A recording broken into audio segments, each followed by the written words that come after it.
Hello મિત્રો, તો સ્વાગત છે તમારું આપણા આજના નવા બ્લોગમાં. અને હું તમને લઈ આવ્યો છું એક એવી જગ્યાએ જ્યાં 5000 વર્ષ પહેલા અમરેશ્વર મહાદેવની પૂજા કરવા આવેલા આપણે 5 પાંડવ અને માતા કુંતી, એમાંથી એક હતો ભીમ.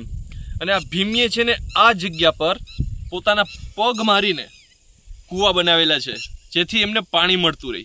તો ચાલો હું તમને બતાવી દઉં એ કૂવો કઈ રીતના આપણે જોવા મળે છે. તો મિત્રો, હું છે ને વધારે નીચેથી નહીં જાઉં, હું અહીંથી તમને ઉપરથી બતાવું છું.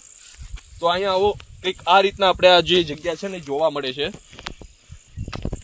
જુઓ, આ જે કૂવો છે ને આ ભીમના પગેથી બનેલો કૂવો છે.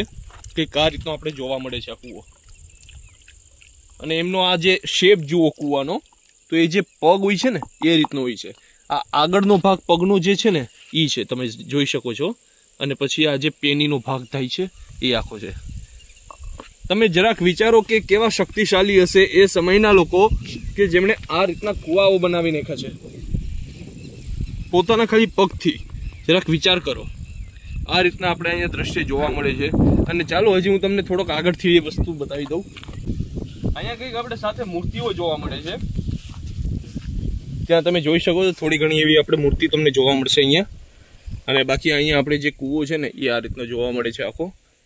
મિત્રો, ભીમીએ બનાવેલો કૂવો છે. અને આપણે અહીંયા અમરેશ્વર મહાદેવના મંદિરની પાસે જ આ કૂવો છે. જો ભાઈ માંગરોળના લોકો છે એમને ખબર ના હોય ને તો જણાવી દઉં ભાઈ, ભીમીએ બનાવેલી વસ્તુ મતલબ આ કોઈ સાધારણ વાત નથી. પોતાના પગથી જમીનમાં એક લાત મારવી અને ત્યાં એક કૂવો બની જવો, બરોબર. આવી જગ્યાઓ આપણા માંગરોળની પાસે અમરેશ્વર મહાદેવના મંદિરની પાસે છે.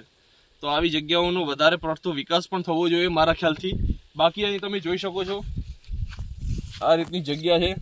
એ માતા કુંતી અને 5 પાંડવોએ બનાવેલી મૂર્તિઓ છે.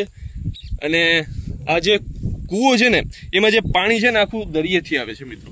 સમુદ્રનું પાણી આખું સમુદ્રથી મળે છે આ કૂવો નીચે સુધી. અંદરથી આખું પાણી છે. વધારે હું અંદર તમને બતાવી ના શકું એમ કે તમે જોઈ શકો છો જે ખડ છે કેટલા પ્રમાણમાં છે, એથી ક્યાંથી કૂવાની શરૂઆત થઈ જાય કંઈ ખબર નથી પડતી ભાઈ. હોઈ શકે કે આપણું એક ખોટું કદમ અને આપણે જાય નીચે, એટલે એવો આપણે રિસ્ક નહીં લઈએ. બાકી તમે જોઈ લો કૂવો છે ને તમને આ રીતના જોવા મળે છે અહીંયા. બહુ શાનદાર. અને આપણે આજુબાજુનો ઇલાકો છે ને એ વાડી વિસ્તારનો છે. તમે જોઈ લો આ 5000 વર્ષ પહેલાની જગ્યા મિત્રો હું તમને જે બતાવું છું. ત્યાં આપણે અમરેશ્વર મહાદેવનું મંદિર છે જે મેં તમને પહેલાં બતાવેલું હતું આજના પહેલાંના બ્લોગમાં. તો એ પણ તમે જોયું જ હશે. જ્યાં આપણે 5 પાંડવોએ અને માતા કુંતીએ બનાવેલી શિવલિંગો છે. અને અહીંયા પાણી માટે જે કૂવો બનાવ્યો હતો એ તમારી સામે છે. અહીંયા રીતના જોવા મળે છે. અંદર આપણે પાણી જોવાની ટ્રાય કરીએ તો જો આ રીતના પાણી જોવા મળે છે આપણે અંદર કૂવામાં. બાકી હું તમને ઉપરથી દેખાડી દઉં તો આ રીતના આપણે આ કૂવો ભીમના પગનો કૂવો છે.